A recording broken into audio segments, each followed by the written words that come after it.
Pues muy buenas noches, muy buenas madrugadas en este maratón Caminando con Freire que estamos llevando a cabo.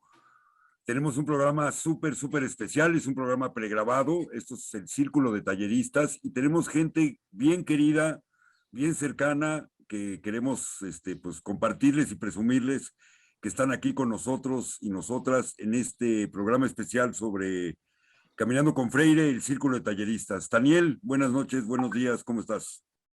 Buenas noches, estamos un poco desvelados, desmañanados, donde nuestra presencia virtual se va a retransmitir y muy emocionadas, emocionades, reflexionar un poco a 100 años del nacimiento de Freire, el estado de la educación, ¿no? ¿Para qué sigue sirviendo y para qué y qué no ha servido de la educación? Y pues bueno, muy complacidos de tener tan gratas compañías, tan reflexivas y críticas compañías que nos van a ayudar a repensar esto de la diferencia entre ser un tallerista y ser un maestro. Nos gustaría empezar porque se presentara cada uno de los invitados. Este es Maíz y cada uno se va a presentar brevemente para luego entrarle a la dinámica que proponemos para iniciar, que es reflexionar entre la diferencia entre una clase y un taller. ¿Y a quién nombras para que se presente primero, Daniel? Nombro a Estela. Mi nombre es Estela Flores y bueno, pues yo siempre he dicho que tengo dos vidas, una anterior y una que ahora estoy construyendo y estoy muy contenta de estar aquí. ¿Y a quién nombras, Estela, para que se presente? Pues Iván.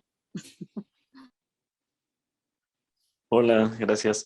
Pues yo soy Iván Martínez, pues me gusta cultivar amistades, ¿no? Tener ahí un buen jardín para ir cultivando, ¿no? A las personas, las experiencias. Soy muy juguetón, creo. Pero las cosas me las tomo muy en serio, ¿no? Y pues andamos aquí desde Iztapalapa. Y nombro a Cian. Hola a todas, a todos. Pues gracias por la invitación. Yo soy Cianya. Llevo poco tiempo en esto de dar los talleres. Ha sido una experiencia sobre la marcha. Y pues yo me dedico a las artesanías. También tejo. Me gusta escuchar que Estela pues es tejedora. Me había contado algo, Daniel, del círculo que tenías. Entonces se me hace bien chido. Yo también me sumaría a ese círculo. Y pues muchas gracias y mucho gusto a todas y a todos. Y pues le paso la palabra a Andrés. Pues, hola, pues sí, soy Andrés o Lucas, como me conocen. Pues he hecho muchas cosas. Fui tallerista del Faro de Oriente muchos años.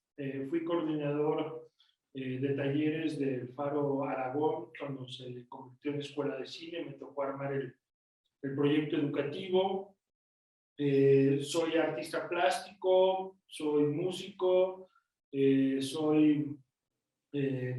trabajo mucho para cine, haciendo arte para cine, a veces utilería, a veces decoración, a veces diseño de producción. He dirigido el arte de algunos largometrajes y de algunos cortometrajes. Y durante 30 años llevé un proyecto cultural en el centro de la Ciudad de México que se llama Clínica Regina, que estamos justo en la mudanza, estamos por terminar un ciclo muy largo de trabajo, tanto de dar talleres como de hacer un foro de presentación para el talento de mucha gente. Básicamente eso es lo que soy, ¿no? Y a ver, déjenme ponerme los lentes porque déjenme ver quién falta. Ya se presentó. Falta Tamara. Venga, Tamara, pues ya me tocó presentarte. Gracias. Gracias, teacher, por soplarme, ¿no? Gracias, Andrés. Pues sí, yo soy Tamara, soy muy fan de los talleres, son espacios pues pedagógicos que ya llevo muchos años que me gustan, que los agradezco un montón y pues también me siento contenta de estar acá en estos espacios para reflexionar respecto a pues la herencia, ¿no? Que ha quedado a partir pues no solo de Freire, sino pues de un montón de personas que han hecho de su vida pues un trabajo respecto a las pedagogías que buscan esto de la libertad, la emancipación y las utopías básicamente. Y pues con eso creo que ya se acaba la ronda de presentaciones. Les regreso la palabra, Marco y Taniel. Y mira, bien interesante. Yo voy a empezar bien dogmático con Gramsci para seguir con ese tema y decir que, según él, la cultura hegemónica se impone a través de la sociedad civil con tres aspectos: la iglesia, los medios de comunicación y la educación. Es decir, la educación es la manera de mantener las cosas como están y de mantener una cultura hegemónica opresora. Y entonces yo preguntaría, a partir de esa reflexión, ¿cuál es la diferencia entre dar talleres y entre la escuela y por qué esta crítica? A ver, Daniel. Pero antes, cada quien sus santos de devoción, ¿no? Yo voy a decir un pensamiento de Iván Ilich, que es muy parecido a esto que dice Gramsci, pero él se propone poner en tela de juicio, criticar todas las instituciones de la modernidad, ¿no? La salud, la vivienda, la alimentación, y se da cuenta que tiene que empezar por la educación, porque todas las profesiones, de alguna manera, tienen un periodo formativo, y es en este periodo formativo donde se transmite una serie de violencias y de inequidades. Entonces, él con lo que empieza es con la educación, porque se da cuenta que en todas partes hay una base educativa que nos conduce hacia nuestra realidad, ¿no? Y si queremos cambiar algo, tenemos que empezar por ahí. Pero bueno, exacto. sí. Y antes de darles la palabra, pero justo en ese tema de que la educación, al parecer, por lo que dicen estos santos de la devoción, tanto de Taniel y míos, pero otras tantas gentes, que es a través de la educación como el sistema se reposiciona a sí mismo y se mantiene a sí mismo. Hay otros en los marcos de los 100 años de Freire que dicen que la educación también podría ser un instrumento para la liberación. ¿Es un instrumento para la liberación o para la dominación? Esa es también hay una pregunta, ¿no? Entonces, bueno, dejándolo como así de vago y así de agudo, pues queremos pasarle la palabra a quien la quiera agarrar. ¿Quién dice yo? Oh, ya. Híjole, pues es pues bastante peliagudo, ¿no? Meterse en estas arenas. A mí mi proceso, ¿no? Pues por deformación, siempre digo, ¿no? Así de formación, pues justo, ¿no? Soy artista visual, lo que eso signifique. Pues estudié en una escuela de iniciación artística, ¿no? Y de pronto mi papá me decía, no, pues es que él también ya falleció, pero él también se dedicaba a las artes plásticas. Me decía, pues es que, ¿a qué vas, no? ¿Qué te van a enseñar, no? Porque yo ya desde los 6 años me ponía ya a garabatear, ¿no? Entonces como que la parte de dibujar, ¿no? Lo tenía claro, ¿no? Entonces de pronto como que esta parte de mi oficio dije, bueno, pues me gusta el arte, ¿no? Jugar. Entonces como que yo me he negado mucho, ¿no? Como a la escuela, ¿no? Finalmente sí, en un proceso ya de edad adulta, pues comencé a terminar mi licenciatura en arte, ¿no? En una universidad, en Claustro de Sor Juana, una cuestión muy teórica, ¿no? Pero fue también como desde esta revisión que yo decía un poco como en mi profesionalización, a lo mejor, o mi quehacer artístico, pues realmente pues, me viene bien o mal lo que digan las personas, ¿no? Pues simplemente hago las cosas que me gusta hacer, ¿no? Pero pues justo también fue como explorar, ¿no? Estos límites de la academia, qué sucede ahí, y estar como cuestionando también pues todo lo que me estaban enseñando, ¿no? Y decir, bueno, esto finalmente qué fin tiene, ¿no? Entonces, por distintas arenas de la vida, pues es que yo tuve como este acercamiento a la educación popular en unos procesos, de hecho aquí en Iztapalapa, cuando yo era joven, ahora solo me queda el disfraz, pues fue empezar, ¿no? a conocer, ¿no? Y un poco, pues acá nos dejaban en Iztapalapa, éramos beneficiarios de un proyecto de jóvenes, pues nos dejaban hacer y deshacer un poco con la teoría que nos daban, ¿no? Y decir, bueno, pues quieren hacer un evento, háganlo, ¿no? Y pues desde ahí como que empecé a ver estos lindes de pues, esta formación académica rigurosa, ¿no? Que sí es dogmática, ¿no? Opresora. Y la otra parte, también aquí hay un espacio que es la Casa de Cultura Guillermo Bonfil Batalla, entonces conocer a este personaje, empezar a acercarme y ver también, pues él exponía, ¿no? Decía, bueno, hay una cuestión que es el control cultural, ¿no? Y cómo a partir de la cultura se empieza a controlar las personas, ¿no? Entonces yo creo que desde ahí a mí me creció como esta inquietud, ¿no? De decir, bueno, ¿qué onda con estos procesos educativos, ¿no? Entrarle más a la educación popular, ¿no? Ver que es una cuestión liberadora, ¿no? Y yo creo que el arte, pues lo que tiene es pues un componente de juego, ¿no? Un componente de libertad también, ¿no? Absoluta, completamente, ¿no? Entonces, a partir de ahí, pues empezar a hacer cruces.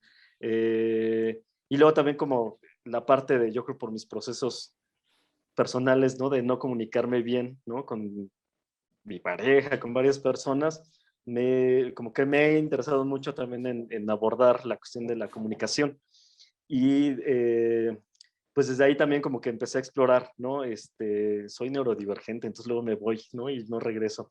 Pero justo ahí empecé a explorar también esta cuestión de que sí hay una cuestión comunicativa, hay una tiranía del lenguaje, ¿no? Y también pues las palabras en su origen pues tienen una cierta connotación, ¿no? Como el hecho del maestro, ¿no? Que viene del magíster, ¿no? Que sería como la persona que sabe más, ¿no? Entonces también como cuestionar, bueno, sí hay una persona que sabe más, ¿no? Pero pues yo también a lo mejor sé más que otra persona, ¿no? Pues creo que mucho, pues sí es, pues sospechar todo el tiempo, ¿no?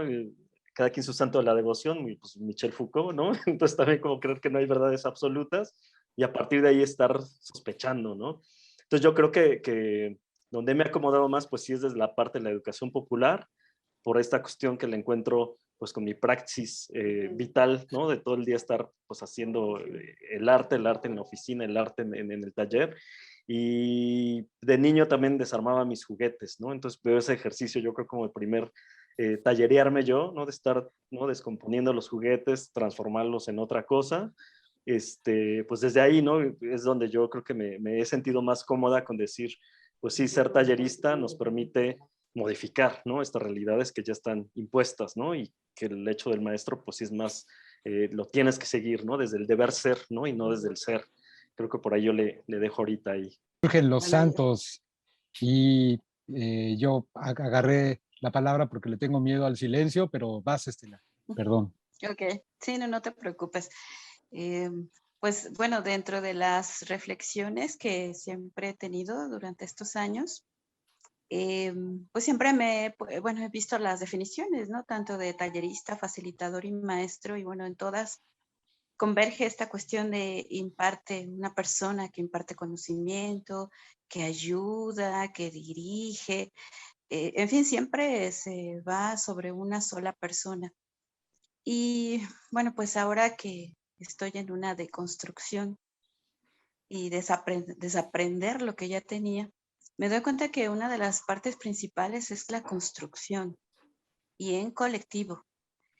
Y darnos a entender que entre todos tenemos esa cuestión. Por eso esta frase de George Stein que dice, lo que no se nombra no existe, para mí tiene mucho sentido porque ahora es cuando se empiezan a nombrar muchas cosas, se empieza a hablar de ellas y se sabe que existen, que no es una persona la que tiene el predominio del conocimiento, que no es esa persona la que nos va a dar la neta del planeta, sino que ahora existe un sinnúmero de posibilidades de aprendizaje y de enseñanza, y que también quitemos esta situación de que son los lugares, un lugar en específico el que va a dar esto. No, también hay miles de lugares, ¿no? Yo leyendo pues el que vamos a platicar, Freire, pues no es un lugar, son múltiples lugares, múltiples situaciones, e inclusive tan lo cotidiano que también nos puede enseñar y podemos aprender sobre ello, tanto de manera propia como de manera colectiva. Gracias. Me ganó el miedo al silencio. A ver, ¿qué onda, Tamara? Dedazo, Andrés. ya, dedazo, Viri. A ver, Andrés, ya que lo tienes Pues, prendido el micrófono. la verdad que padre hablar de esto, la verdad que padre hablar con colegas que están enfrentando grupos, decisiones, controversias, autorreflexiones y demás cosas, porque pues, es parte del proceso de quien pretende de alguna manera entender cómo comunicar mejor, ¿no? Las experiencias, que son básicamente lo importante, y después de eso, pues los conocimientos que hayamos adquirido en la vida, ¿no? A través de los estudios, los amigos, las parejas, los libros, ¿no? El infinito fuente de donde podemos iluminarnos. Yo, hablando de santos, pues tendría que hablarles un poco que tengo ahora sí que un panteón celestial. Desde hace tiempo tengo una conversación con una amiga muy querida que se llama Emma Hernández, y hemos hablado mucho sobre feminismo, ¿no? Y yo he sentido una impotencia como hombre de participar en la cuestión de opinión sobre estos temas, ¿no?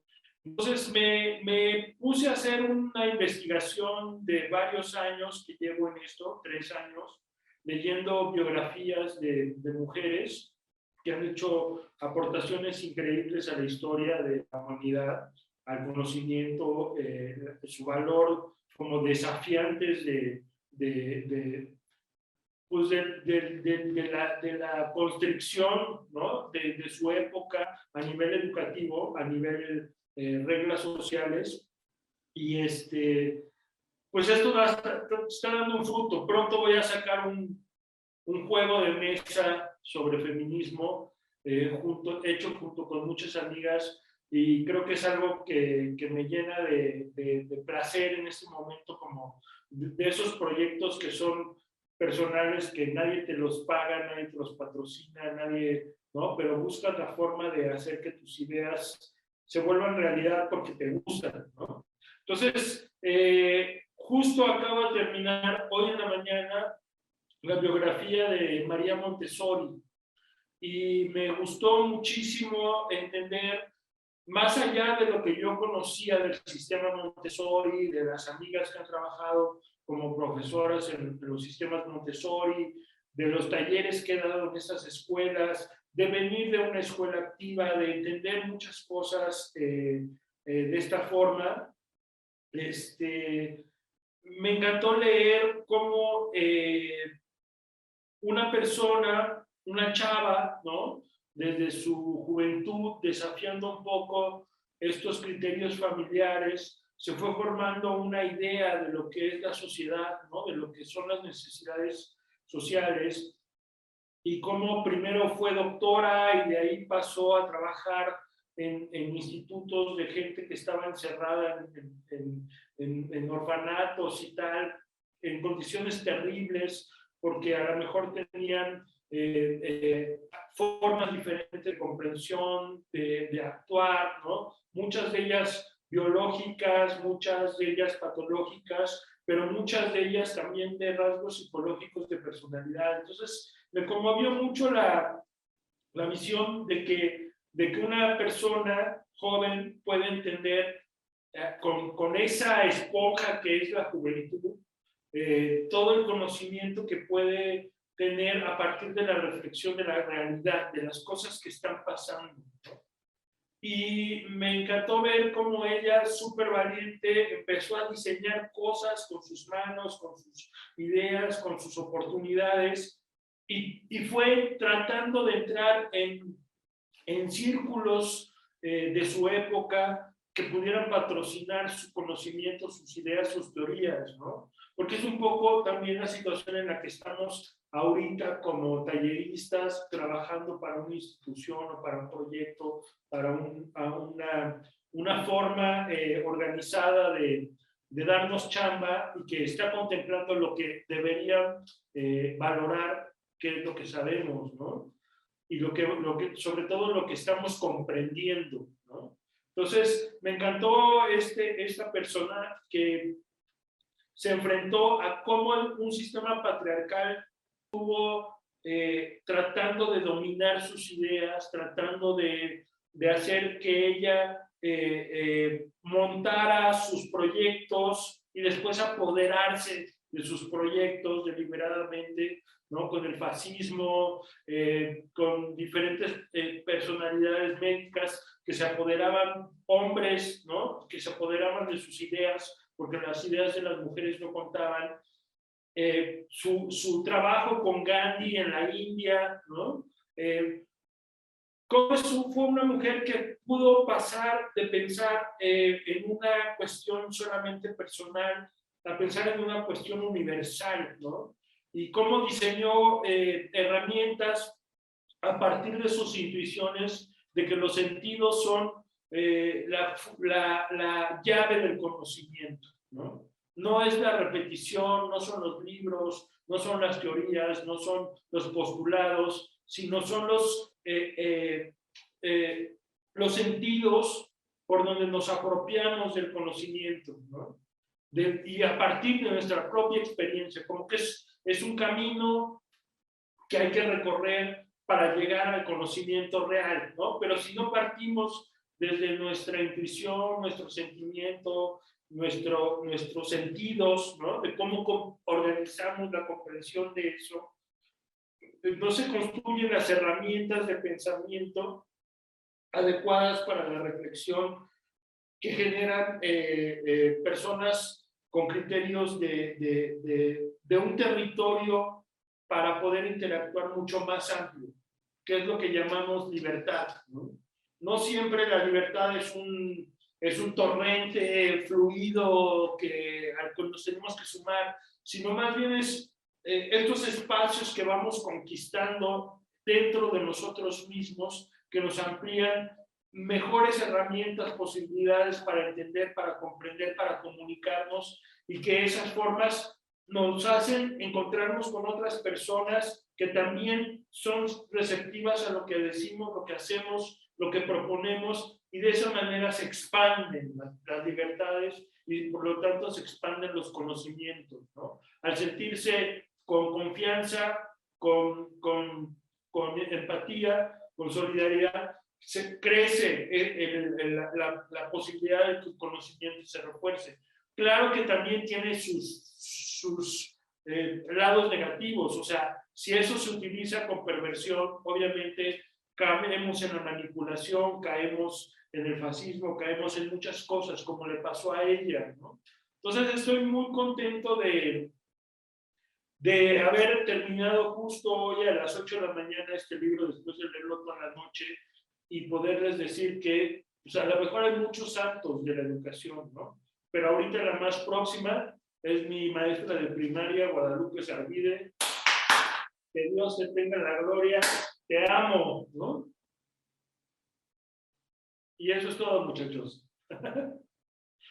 Órale, pues muchas gracias por lo que comparte Andrés, pero pues también todas, ¿no? Está bien bueno ir escuchando como sus caminos y pues también varias reflexiones que se me despiertan por lo que mencionan.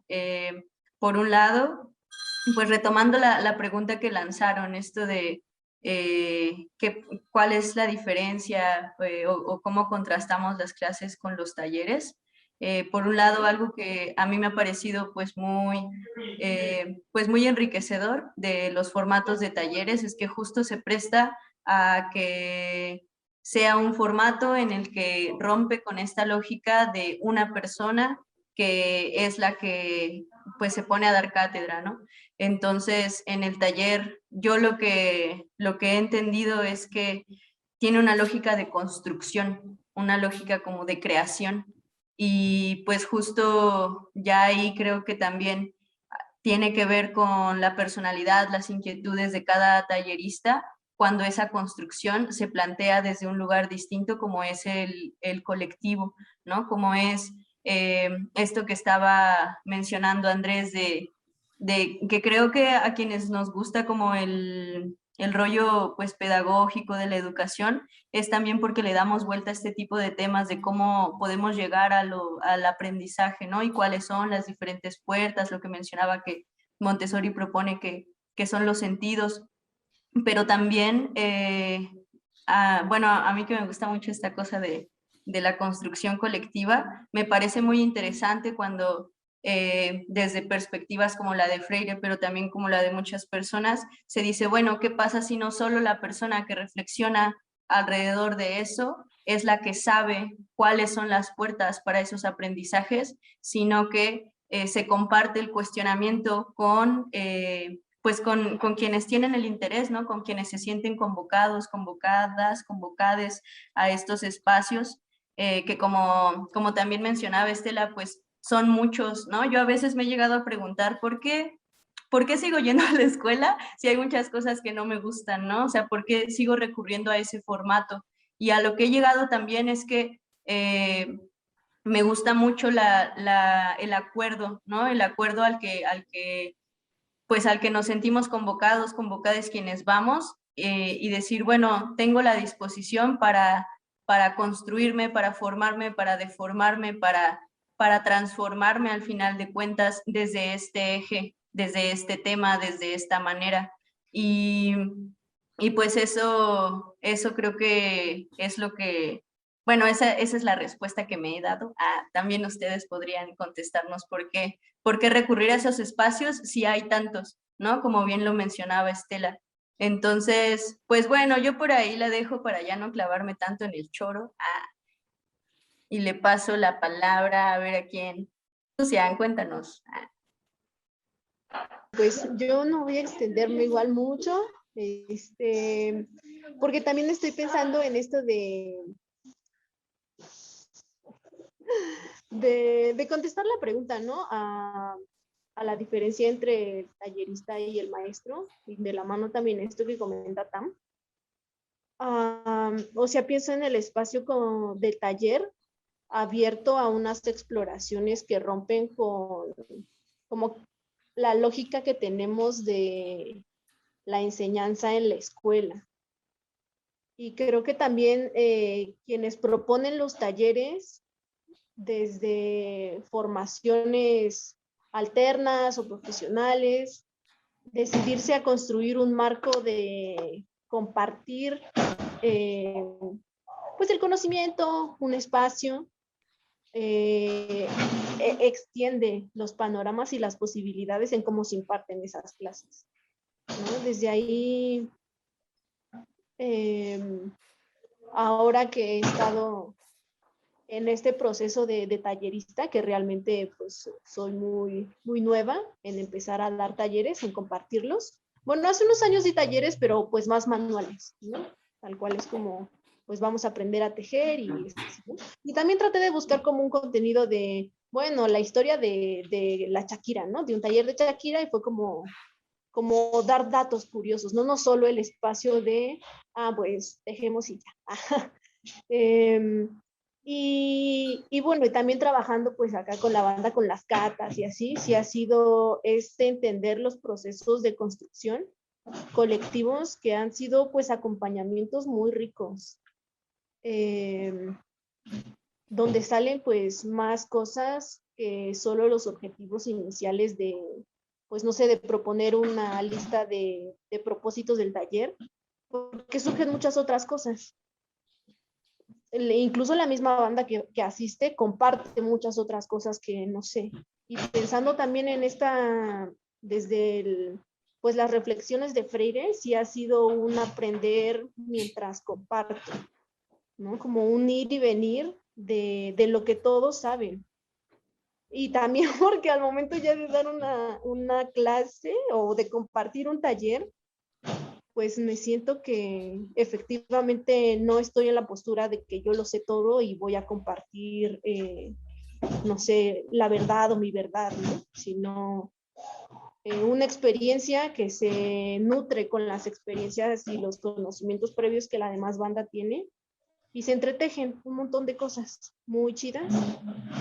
Entonces, creo otra cosa también en los espacios de taller que pues son muy experimentales.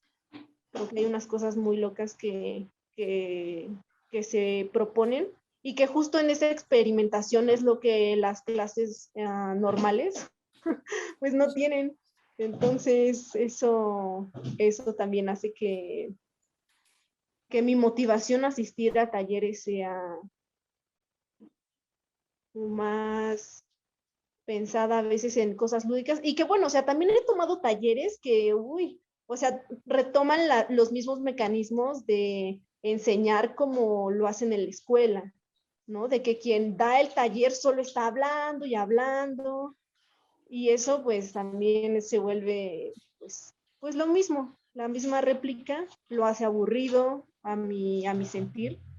Entonces, tener la posibilidad de cambiar esas cosas que pues no funcionan o que a nuestra propia experiencia, hablando por mí, la propia experiencia que yo he tenido no me ha gustado, pues ha sido como buscar cómo hacerlo de otra manera. Y bueno, igual ahí la dejo y pues les paso la palabra otra vez a Marco y a Tania. Gracias, Ian. Pues sí, es increíble, ¿no? Hace 100 años nació Freire y ya venía Fanon, ya hablamos de Gramsci, ya hablaste de la Montessori. Bien decía Freire que los espacios de enseñanza-aprendizaje son todos, no solo la escuela, ¿no? La propia práctica tiene que ser, bien decía Estela, un espacio de enseñanza, ¿no? La cuestión es cómo nos apropiamos del lenguaje y de la herramienta de la educación desde los oprimidos, ¿no? Para no convertirnos en nuevos opresores, ¿no? Que es parte de lo que la teología de la liberación se plantea, que en la escuela normal o digamos la educación bancaria lo que nos enseña es a ser obedientes o si acaso a ser capataces, ¿no? Pero nunca nos van a enseñar a ser, a ser opresores como tal. Y si lo llegamos a hacer, somos peores opresores muchas veces de lo que fueron los anteriores, ¿no? Y que la educación podría romper ese paradigma, dice, ¿no?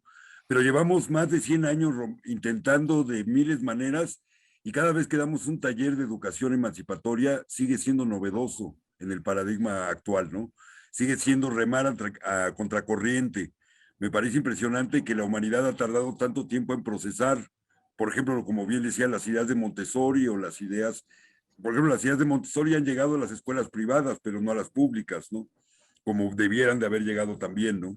Se ha vuelto también algo elitista, ¿no? El alcance para este tipo de procesos pedagógicos, ¿no? Hay una crítica muy fuerte hacia las escuelas activas en ese sentido, ¿no? Y por ahí, 100 años después de Freire, ¿qué pasa con justamente intentar generar procesos educativos para la banda, ¿no? Para el 80-90% de los oprimidos. ¿Cómo construir con, desde y para? Y creo que por ahí podríamos seguirle, no sé, Daniel. Sí, yo creo que han tocado un montón de temas y creo que este último que plantea Marco es muy interesante, ¿no?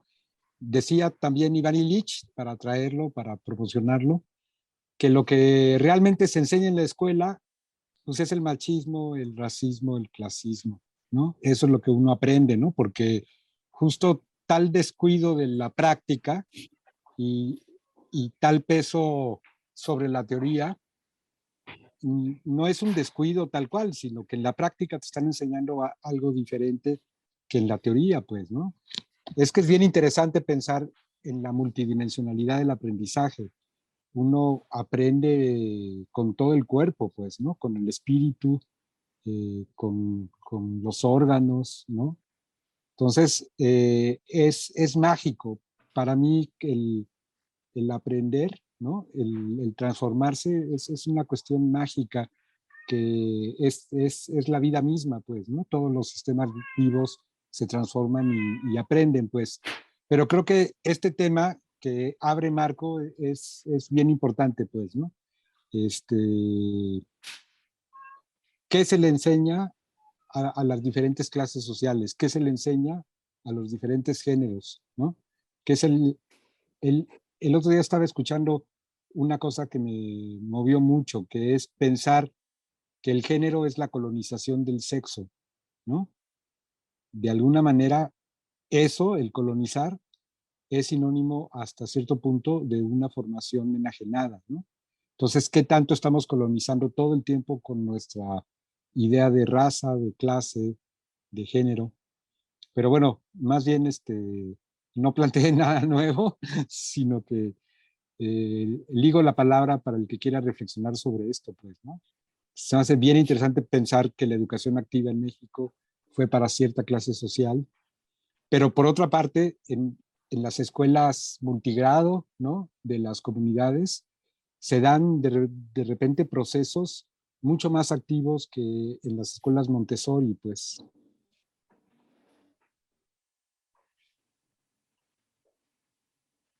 Ahí como una carta de temas para que le entren. Bien, Estela.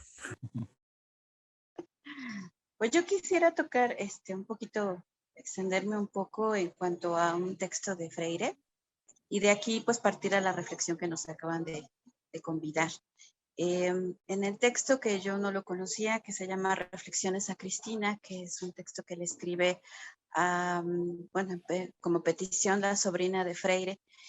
Y bueno, en uno de los capítulos menciona sobre Freire niño cuando está en el patio de su casa y está escuchando a su papá y a su tío hablar precisamente de esto que comentaba, ¿no? De las clases oprimidas, de cómo estaba el gobierno en ese momento.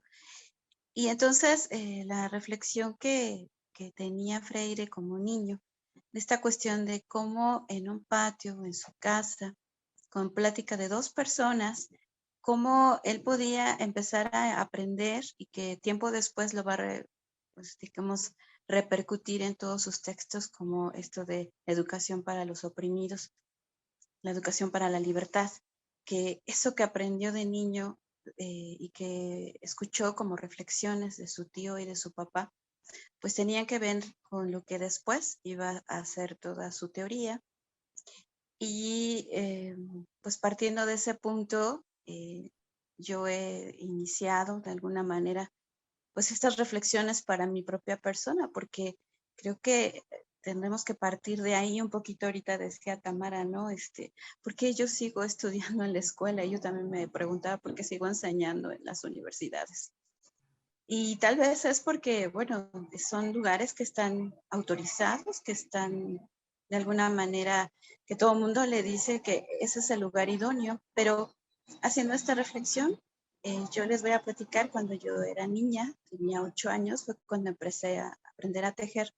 Y recuerdo muy bien a mi mamá y a mi abuela, así como Freire, ¿no? Bueno, ellas platicaban, mi abuela acostada en la cama tejiendo y mi mamá sentada a su lado. Y entonces este espacio donde ellas comentaban pues todas sus vivencias y bueno, a diferencia de la cuestión que platicaba Freire en su libro sobre cuestiones políticas, yo voy a retomar la cuestión política, pero de mujeres, donde la plática era pues todo lo que sufrían, lo que vivían con sus parejas, lo que sucedía cuando iban al mercado. Entonces, para mí todo eso ha sido una cuestión de reflexión y ahora que estoy en los talleres, pues lo primero que hago es escuchar, porque esto fue lo que aprendí a escuchar. Y me doy cuenta que, como decía Daniel, pues como que sigue la misma cuestión después de tanto tiempo.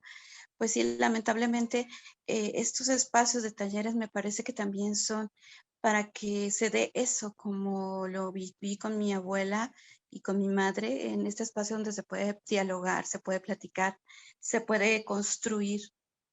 Y que bueno, a final de cuentas, muchas de estas mujeres se van dando cuenta de que sus historias son muy similares, o que si no son similares, que pueden comprenderse unas a otras.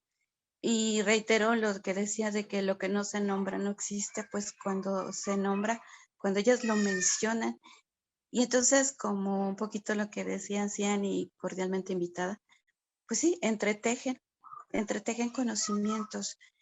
Una de las cosas que entretejen me parece que es entender la vida como algo que va, a veces en los telares decimos que a veces vamos abajo, a veces vamos arriba. Pues esta cuestión de filosofía, donde en un telar va y sube la aguja y donde va y sube el hilo, pues precisamente esa es la vida, que no todo el tiempo estamos arriba, pero no todo el tiempo estamos abajo. Y creo que pues nos llevamos mucho tiempo para hacer este tipo de reflexiones porque cada uno de nosotros lo hace en un tiempo muy largo o muy corto. Para mí ha sido muy largo, pero muy fructífero. Gracias. Como nos entretejemos como hilos, y como dices bien, arriba y abajo, ¿no? Y Y bien importante porque justo el poder tiene que ver con eso, ¿no? A veces ejercen poder sobre nosotros o a veces nos toca a nosotros ejercerlo, ¿no? La cosa es cómo lo ejercemos, ¿no? Si lo compartimos o lo ejercemos otra vez desde una manera vertical, ¿no? Ahí creo que el tema del poder, que bueno, ya decía Iván al santo Foucault, lo traía al juego y habla un poco de eso, ¿no? Los usos de los micropoderes, el ejercicio del poder, y él dice que el poder no se le va a terminar de entender como la esclavitud, tardó miles, cientos de años en entenderse, y que hiciéramos conciencia de lo terrible que era. El poder como tal es algo que es un tema que apenas la humanidad está entendiendo, ¿no? Cómo ejercerlo de manera positiva, no que no lo ejerzamos, ¿no? Ahí no sé quién quiere agarrar la batuta. Yo provocando. Me gusta. Bueno, Sí, bueno, sí. vas, compañero. Todo. No, bueno, y se me va, ¿no? Pues bueno, justo estaba pensando como pues que tendremos, ¿no? Que hacer una revisión, ¿no? Nuevamente pues de toda la pedagogía, ¿no? Del oprimido. Yo me acuerdo, o sea, cuando empecé a leer a Freire, pues sí había, ¿no? Cosas que mi mente estaba ahí como trazando, ¿no? Estas, de pronto, ahora digo, líneas de fuga hacia dónde tendría, ¿no? Que llevar yo mi hacer. Y me quedaba igual un poco como en la nada, ¿no? Decía, bueno, pero ¿cómo hago esta praxis, ¿no? O sea, la práctica ahí, ¿cómo la hago? Y de pronto una de las, quizá dos, ¿no? Líneas que me han gustado mucho. Una es la que pues actualmente como que exploto más, que es el circo social, ¿no? Que también pues viene sus orígenes un poco, mucho bastante ahí en Brasil, pero que tiene una cuestión desde, pues, ¿qué uno hace? Mi primer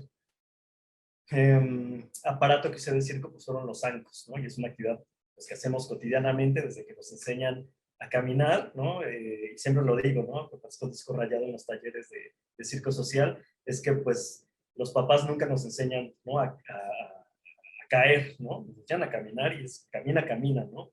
Y siempre lo uso yo con mi analogía de que digo, pues voy por mi tercer reencarnación en esta vida, ¿no? O sea, una tercera relación, ¿no? Que entonces, pues lo que implica, ¿no? Cambiar, ¿no? Y transformarnos y que, pues quizá a diferencia de otras personas, pues mis herramientas que he ido como desarrollando de pronto ahí, yo creo que mucho pues con esta pedagogía del oprimido también, pues ha sido que no me tiré al vicio, que no me caí, ¿no? O sea, bueno, sí me caí, ¿no? Caí con estilo, me levanté, ¿no?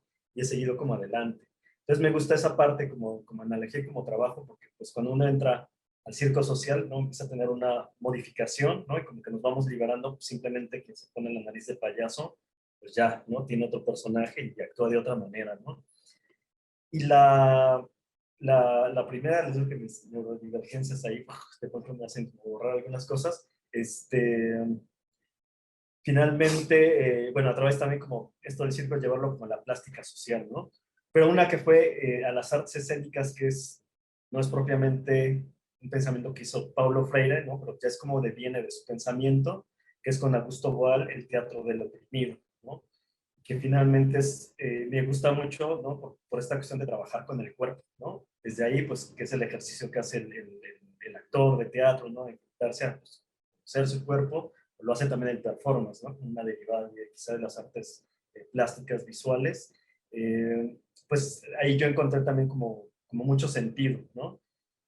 Y en algunos de los ejercicios que hace Augusto Boal en su libro de Juego para actores y no actores es cobrar conciencia de la fuerza de gravedad, ¿no? Y empezar a trabajar, ¿no? Y hay algunos ejercicios, ¿no? Y a lo mejor entiende uno a Marina Abramovic, ¿no? De decir, bueno, estar, ¿no? Simplemente sentada, ¿no? Recostada, y pues sintiendo que hay una fuerza que todo el tiempo, la fuerza de gravedad, pues nos está 24 horas, 365 días, sin descanso, ¿no? Nos está manteniendo en el piso, ¿no? Y nos cansamos cuando caminamos, nos cansamos cuando hacemos alguna actividad física. Entonces, de pronto, ahí me gustó porque es como empezar a encontrar esta praxis, ¿no? De la opresión. Y luego hace poco, ¿no? Cuando fue el Comparte ahí en Chiapas, pues vi mi primera obra de teatro, El Oprimido, ¿no? Entonces también ver todo lo que sucede alrededor de esta pieza, ¿no? Y que los actores pues están tratando de oprimir, ¿no? Entonces, cuando alguien da una solución a algo que cree, ¿no? Pues está luego la fuerza oprimiendo, ¿no? Entonces eso a mí me gusta, ¿no? Y un poco pues cuando tallereo, ¿no? Me gusta entre pues estos ejercicios que hacemos para generar alguna dinámica, pues de pronto poner estos ejercicios, ¿no? Y que es algo que se lleva ya, ¿no? A la persona que asiste al taller, ¿no? Y pues estas reflexiones, ¿no? Y que yo creo que pues finalmente, lo dice también, ¿no? Estos santos, ¿no? De luz, ¿no? Que cuando dice, pues un libro no significa nada, ¿no? Hasta que no lo atraviesa una, ¿no? Cuando lo leemos. Entonces, pues así es, ¿no? Yo creo que en esta praxis, pues hasta que no encontramos justo ese sentido que decimos, bueno, ya leí la teoría, ¿no? Pero ¡pum!, ¿no? Con mi práctica cotidiana ya lo atravesé. Es así maravilloso, ¿no? Es un orgasmo así de lo más excelso también que puede ser, ¿no? Porque, bueno, yo al menos, ¿no? Mis orgasmos intelectuales, ¿no?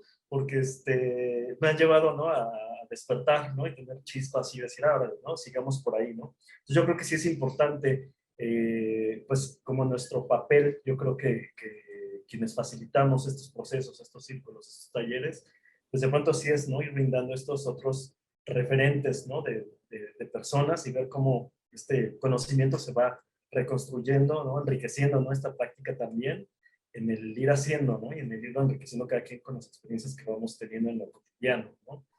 Celebro mucho, pues, que también, pues, sí hay como este otro ejercicio por ejemplo, con el compañero Andrés, ¿no? Que comenta, ¿no? De esta revisión que está haciendo de las biografías, ¿no? De las mujeres, ¿no? Las feministas también, cómo los hombres también ya estamos como abriéndonos a otros espacios que antes también el mismo hegemón, ¿no? Pues nos mantenía, ¿no? No, tú eres machito y no te tienes que meter en estos temas, ¿no?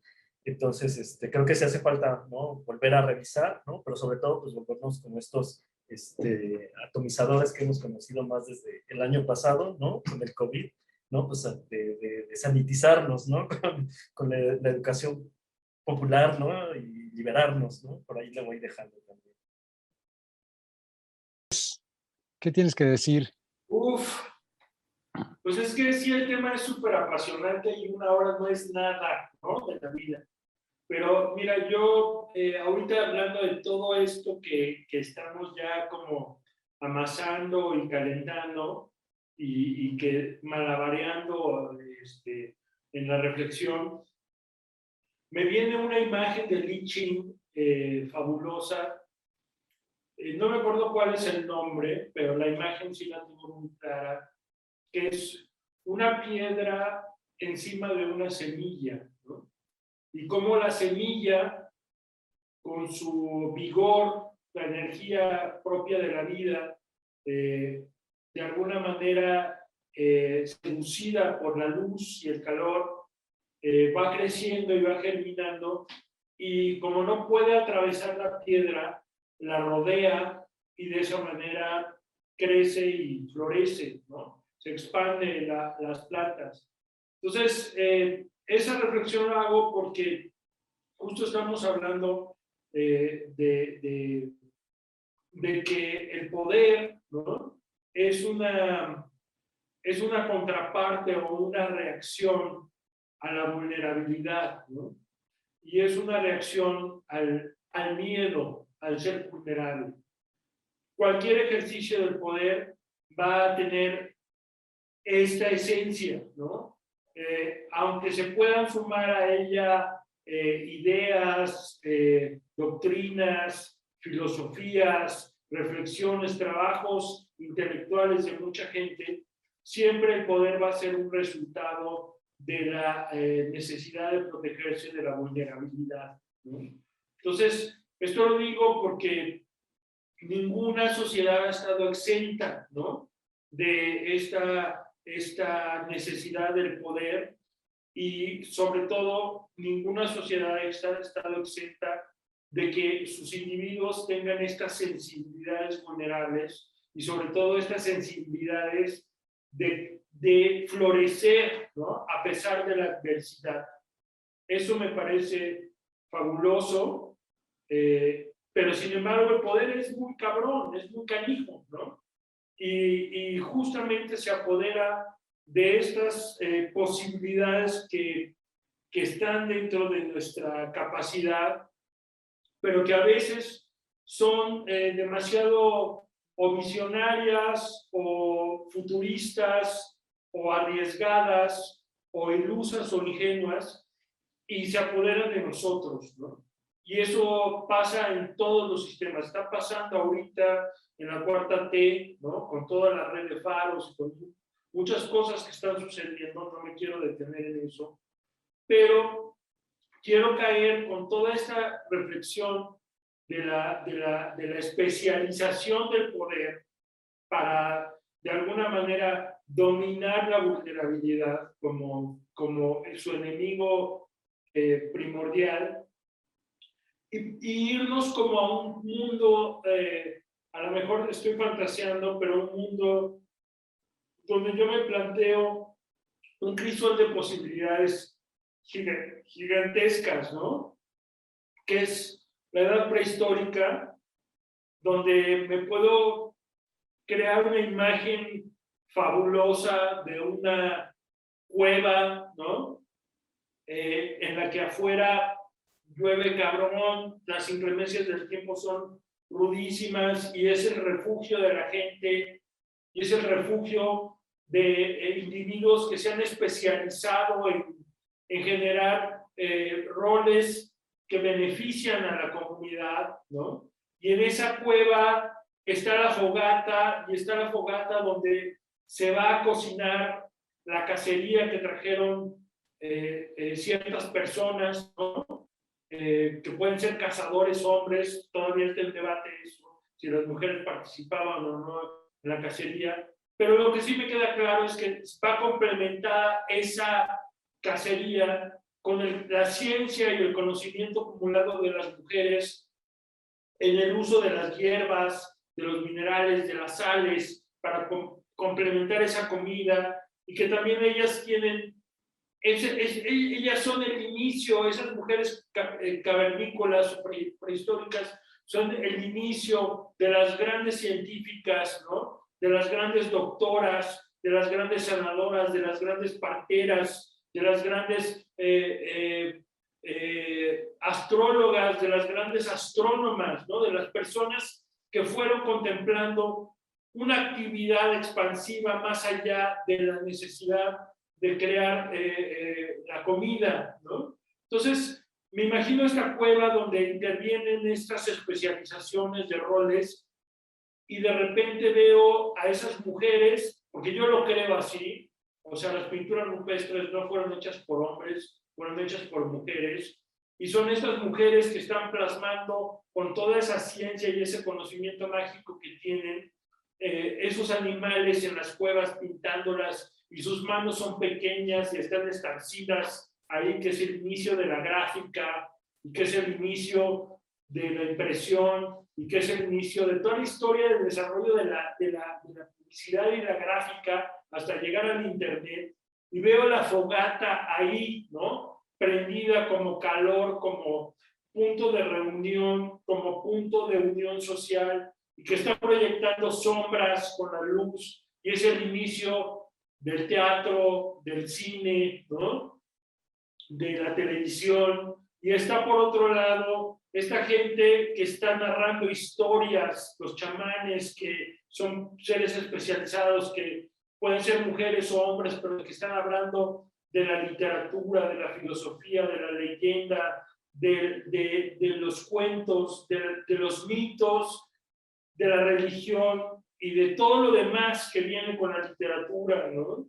Y están los que están haciendo ruido con las palmas, aplaudiendo de emoción de que van a comer algo delicioso, y la gente siente el calor de esas palmadas, siente las pulsaciones y siente el ritmo, y empieza la música y empieza la danza, y entonces en esa cueva se genera todo, y a partir de eso va a venir un devenir de la humanidad en especializaciones, que muchas veces esas especializaciones se van a tener que volver estrictas para sobrevivir, ¿no? Porque el momento creativo tan poderoso no puede perdurar para la gente que quiere tener el control. Entonces, ese es el choque, ¿no? Entre la creatividad y el dominio, ¿no? Entonces, ¿cómo conciliar esto, no? No es fácil, ¿no? No es fácil, pero es un punto de entender que todos tenemos estos 2, 3, 4, 5 mil polos en los cuales entre la vulnerabilidad y el poder necesitamos reestructurar la forma de entendernos. Es algo sumamente revolucionario y sumamente cabrón, porque no lo va a entender las estructuras del poder y tampoco lo va a entender la gente dominada. Le toca a los maestros hacer esta fusión, hacer este intercambio de comunicación, cómo te sientes, cómo estás, qué estás pensando, cómo podemos teorizar a partir de esas diferencias para generar un asunto de estabilidad, de bienestar social. Eso es muy complejo, ¿no? Yo creo que me quedo con esa reflexión. Bien, Andrés, gracias. Vean, se nos está acabando el tiempo, entonces vamos a despedir el programa con la participación de Cian y la participación de Tamara. Cerrar comentando, ahorita que el compañero Andrés comentó esto de los espacios de, pues de las mujeres, de donde se gestan también como estos otros conocimientos. Hace poco tuvimos Tam y yo, pues también ahí la vivencia común, junto con otras compañeras, de ir a la escuela campesina. Y bueno, y ahí se distribuyeron los equipos en fogatas. Y nuestra primera tarea como equipo fue encender el fuego y hacernos nuestros alimentos, más aparte hacer como nuestro refugio para ese grupo, esa comunidad más pequeña que éramos. Y cuando se hizo, bueno, logramos de entrada encender el fuego y comer, posteriormente ya se hizo un círculo más grande donde compartimos estas experiencias y hubo una compita que mencionó al espacio de la cocina como un espacio pedagógico en donde pues se compartía todo, o sea, salían muchísimas cosas, desde las habilidades para encender el fuego, para cocinar, para distribuirnos, para organizarnos y para conocernos, ¿no? Para platicarnos, para escucharnos. Y creo que ese momento, una vez vencida la necesidad primaria de comer, el empezar a escuchar, como el acto de la escucha en la construcción, se me hizo más que claro. Y estos espacios donde, y bueno, como cultural, socialmente se le han destinado a nosotras las mujeres, rescato lo que propician esos espacios comunes, ¿no? De escucha y de conocer al otro a través de lo que ha vivido, en donde solo se da a través de historias. Y como último también, y a propósito de lo tejido y lo bordado y los hilos y todas estas cosas de, pues de esta manufactura entre mujeres, yo hice mi servicio social en una comunidad en Hidalgo con unas artesanas que tenían una cooperativa de bordadoras y una de ellas nos contó que sobre su mamá, o sea, aprendió ella a bordar por su madre y ella comentó que como, es que esas fueron sus palabras, las recuerdo mucho y se me hicieron bellísimas, porque decía, pues mi madre no sabía leer ni sabía escribir, pero sabía bordar. Y pues a través de eso, pues todo lo que transmitió, ¿no? Otro conocimiento, otras tradiciones, otra manera de ver, de leer el mundo, porque también es como, pues otro lenguaje escrito. Entonces, pues eso se me hizo maravilloso y pensarlo desde ahí. Creo que pues los espacios de compartir conocimientos están en todas partes y hay momentos que quizá no es lo primero que pensamos cuando acudimos a ellos, pero pues ahí suceden. Muchas gracias, Cian. Acabamos, se nos acabó el tiempo, ya nos pasamos un minuto. Tamara, te vamos a escuchar el año que entra en el maratón. Para que regresen para la siguiente. Del 2022, cerramos con esto y pues sigue el evento. Muchas gracias por Y participar. sigamos platicando, que se acabe la transmisión, pero sigamos platicando, por favor, está buenísimo.